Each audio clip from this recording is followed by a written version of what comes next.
Уважаемый Сударь Мукажович, очень рад вас видеть. Спасибо большое, что приехали. Я вспоминаю, с каким гостеприимством вы нас встречали, всю нашу делегацию у себя на родине. И мы очень продуктивно тогда поработали. Хочу отметить, что все наши договоренности исполняются, команды наши работают с обеих сторон, работают активно, интенсивно. И есть результаты этой работы, они отражаются на темпах экономического роста Кыргызстана.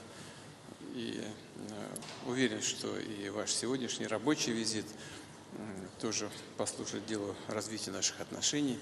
Я очень рад вас видеть. Добро пожаловать. Спасибо, Владимир Владимирович, за теплый прием. Я хочу поблагодарить вас за то, что вы согласились на эту рабочую встречу. Нас связывает исторический узел дружбы. Мы были и остаемся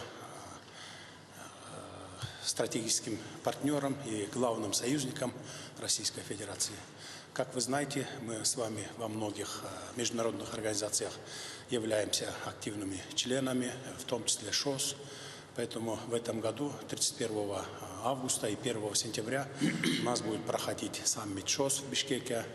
В этой связи мы с нетерпением ожидаем вашего визита, вашего участия в саммите ШОС. А сейчас нам представляется хорошая возможность обсудить двусторонние вопросы.